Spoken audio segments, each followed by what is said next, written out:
Buenos días, chicos. Bienvenidos al último tema de la etapa 2 de la unidad de aprendizaje Vida cotidiana en otro idioma 1. Te recuerdo que en este canal encontrarás el video de cada tema de los 4 semestres de preparatoria de las unidades de aprendizaje Vida cotidiana en otro idioma y Mi conexión al mundo en otra lengua. Te dejo el temario de la etapa 2 y recuerda que esto se presenta en el segundo parcial. Este tema lo encontrarás en la página 42 de tu Student Book. El tema que veremos el día de hoy son las preguntas y respuestas cortas, que son las Yes-No questions. En cada tiempo gramatical tenemos 3 tipos de estructuras. Una de ellas es la estructura de la pregunta, que es la que veremos a continuación. Al momento en el que formulamos una pregunta, debemos de saber que esa pregunta puede tener 2 opciones de respuestas cortas, yes or not, o sea, sí o no. Ahora, ¿cómo vas a responder? Debes de seguir las reglas de la estructura gramatical, no solo responder como tú deseas. En la imagen tienes la pregunta que dice ¿Is Teacher Areli at home? Si te fijas en la pregunta señalada con azul tenemos la palabra is, que nos indica que el tiempo gramatical es presente. Y después tenemos la palabra Areli, señalado con rojo, y Areli es el sujeto de la oración. La información que tengo en la pregunta es la misma que deberemos de utilizar siempre para escribir la respuesta corta. En la parte de abajo tengo answer y las 2 opciones que son yes or not. Si te fijas, te puse las flechas del mismo color para que las identifiques. En la primera respuesta tengo yes, she is. Después del yes debemos de poner coma. Después de la coma debo poner el sujeto de la oración. Como en la pregunta tengo Areli, yo ya sé que Areli se refiere a una mujer. Entonces le pondremos she. Por último, la respuesta la terminaré con la primera palabra con la que inicié la pregunta, que es is. Mi respuesta corta afirmativa me quedaría yes, she is. La otra opción de respuesta es no, she isn't. Después de la palabra ponemos una coma y después ponemos el sujeto de la oración. Como el sujeto es Areli, ya sabemos que Areli se refiere a una mujer, entonces por eso le ponemos she. Y terminamos con la primera palabra con la que inicia la pregunta, pero en estructura negativa. En este caso sería isn't. Recuerda entonces que debemos de formar la respuesta con las mismas palabras que se utilizaron en la pregunta. La traducción final sería, ¿está la maestra Areli en casa? Si está o no está.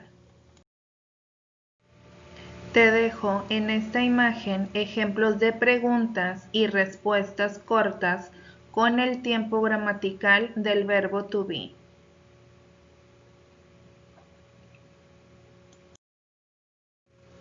En la imagen que ves en la pantalla puedes observar que la palabra inicial de la pregunta cambia y tenemos que es el auxiliar do. La estructura para escribir la respuesta corta sigue siendo la misma que ya te expliqué.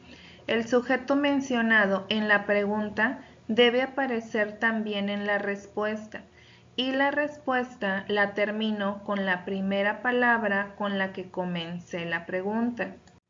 Comienzo la pregunta con do, entonces termino la respuesta con do o don't, dependiendo si es afirmativa o negativa. Comienzo con those, entonces responderé con those o doesn't.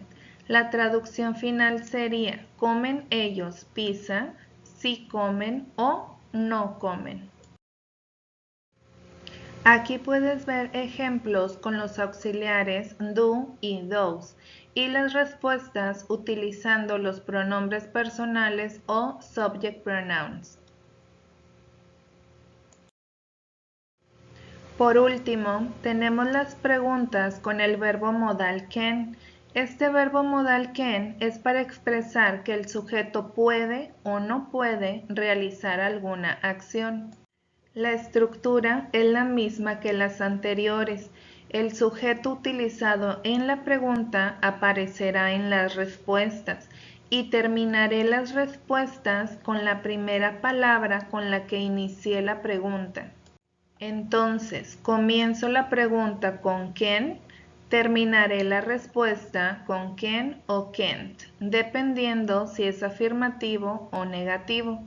La traducción me quedaría: ¿puede él jugar soccer? La respuesta sería sí puede o no puede.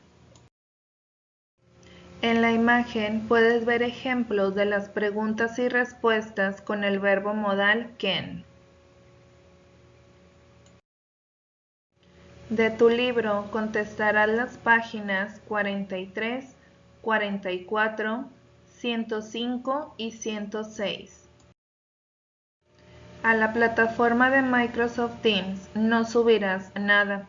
Repito, no subirás nada porque quiero que termines las evidencias de la etapa 2. No subirás nada, pero esto no significa que no contestarás las páginas. Necesitas contestarlas porque es práctica para el examen parcial.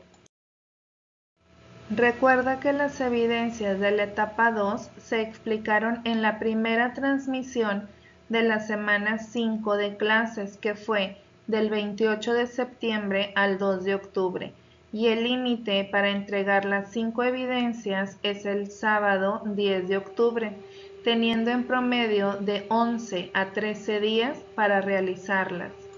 Si no recuerdas algo de cómo hacer las evidencias o quieres verificar que no te falte algo, recuerda que puedes ver el video con la explicación cuantas veces sea necesario. Estoy en línea en Microsoft Teams de 7 de la mañana a 12 del mediodía de lunes a viernes para cualquier duda.